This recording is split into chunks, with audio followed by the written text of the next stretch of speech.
Hi everyone. A dead man walked out of Beijing morgue.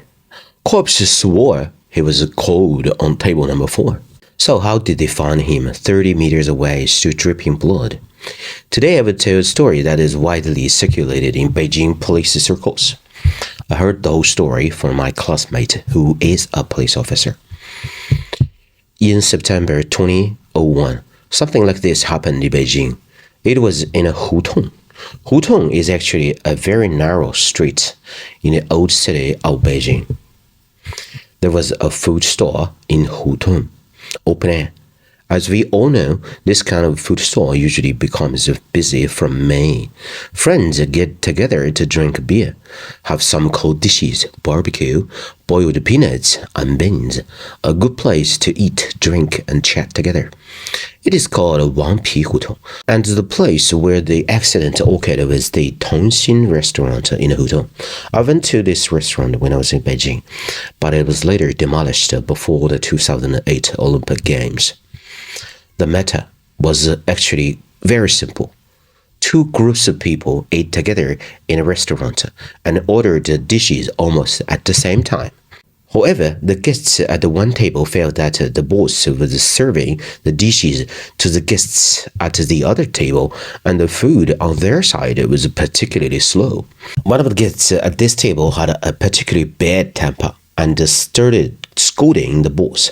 The more he scolded, the angrier he became, and he began to scold the guests at the other table. So the guests at the two tables started fighting. They had no weapons, just chairs and table legs, plates, and beer bottles, hurting each other. Someone called the police, but the police did not pay attention at first, thinking it was just a drunken fight, which is very common in summers. 4 policemen were sent to the scene to investigate. When they went there, one of the police said, "It's best if no one gets hurt. If someone is injured, send him to the hospital. Those who are not injured should be brought to the police station for education and detention. They should be detained for as many days as they should be." None of these policemen thought it was serious. As a result, the police arrived at the scene and saw that the fight was very serious. Witnesses nearby also said that someone might have been stabbed with a knife, and someone might have died. But the participants in the fight were no longer there, and the scene was now in a mess, with tables, chairs, and small stoves thrown on the ground. The police conducted an investigation quickly, arrested several people involved in the fight, and asked what happened. According to them, the fight started because the other table had a bald man who had a dirty mouth. Later, the bald man also scratched several people with broken beer bottles, and then one of these people was carrying a knife and stabbed this guy. But the bald man was not at the scene, and the police needed to find him immediately. If he was only injured, it would still be a minor case. If he was injured and died, then it would be a homicide case, and he must be found ASAP. Just when the police started to send people to check on the injured person, Tongren Hospital called the police and said that the person came to the hospital who was seriously injured due to a fight. In China, hospitals have this obligation, and found some abnormal problems, notify the police. It is not common in China for fights to injure or even kill people. So several policemen were sent to Tongren Hospital. The police rushed to the hospital, and after questioning the nurses and doctors on duty, they found out that the injured person was brought by his friends. The injured person was now in the operating room, so the police rushed to the operating room and saw the doctor was walking out of the room. The doctor said, "The man was too seriously injured when he was brought here and was no longer alive. He had been stabbed several times, and there were broken glass in many wounds all over his body. Some pieces of glass damaged one of his kidneys. The protective measures were not properly used when he was delivered. In the end, there was a massive internal bleeding, and the man died." Soon, the doctors and nurses took out the man's body and transported it to the morgue.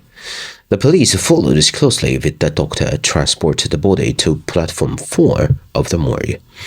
One of the police officers called the headquarters and asked for a friendly doctor to conduct an autopsy. There were currently 6 policemen in a morgue. According to regulations, these policemen should send at least 2 people to guard the morgue. However, everyone felt unlucky, so they looked at each other. After confirming the position of the body, everyone retreated. They went out and waited outside of the morgue for the forensic doctor to examine the body. Everyone chatted outside for a while, and soon the forensic doctor and a trace identification expert arrived. After everyone said hello, they went into the room by themselves.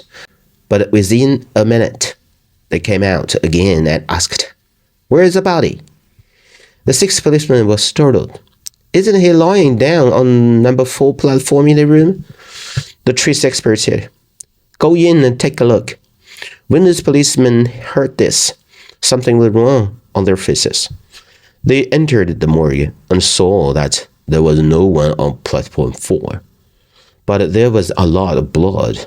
At that time, these policemen's heads were buzzing. What the hell was going on? They began to recall the entire process from receiving the report from the hospital to confirm the injured. It took less than 30 minutes. And the doctor had confirmed that this was an abnormal death and he was already dead. Brain dead, heart stopped. Then the hospital staff carried the body to the morgue. They followed the whole process and saw with their own eyes that the body was put on platform 4. The problem must have occurred while waiting for the forensic doctor. It was impossible to be dragged away by a large animal. This is Beijing, and there are no animals that can drag human corpses. So, what was going on? They notified the hospital and police headquarters and sent people to find the body quickly. 10 minutes later, someone found a male body near the disinfection room. They called the police over to take a look. Yes, it was the man who had been stabbed to death more than 2 hours ago. What's going on? Isn't this man already dead and placed in a morgue? Why did he come near the disinfection room? How far was the disinfection room from the morgue? In fact, it was not that far. There was a small door next to the morgue. The disinfection room was 30 meters away from the small door, but the person was already dead. Even if it was not far, it was impossible for a dead person to walk there. So, what the hell was going on? The police consulted a large number of experts later, including medical and legal experts, to investigate this matter, and finally gave an explanation from a scientific perspective. Although this person was dead, some of his nerves and brain were still intact. The tissue was not completely dead yet and controlled the body to move forward for a certain distance. When I say this, you may not understand what it means, but it translates into 2 words: corpse revival. This is not a correct translation of these words. In China, people believe some of the corpses will start to move and bite other people, drink their blood. It is like a vampire, but not exactly the same. It is said that this incident was even shown on TV later, but it was only a short clip and not a social news report. It is a piece of material for science and education film. Later, this matter was widely circulated within the Beijing police circles. But the rumor was not that the corpse revival was scary or supernatural, but that many leaders educated the young subordinates and used this matter as an example. As police officers, especially criminal police officers, we should not be afraid of getting dirty first, and we should not be afraid of tiredness secondly. We are unwilling to face dead people and feel unlucky. So why should we be the police officers? That's why this matter has spread so widely among the police circles in Beijing, and so many people know about it. This is the end of the whole story. Everybody, Please share what you think of the story and your stories. If you enjoy my work and would like to help me continue to bring this story to you, please subscribe to my channel or like my page. Give us some up to the stories you appreciate and share your thoughts, opinions in the comments. I'd love to read them. Share the stories with anyone who might find them enjoyable. And I need a co-editor, everyone, a native English speaker to make these stories better. Thank you, everybody. This is Alex's Story Time, and I am Alex. I got a lot of good stories to share with you. So, see you next time. Bye-bye, everybody.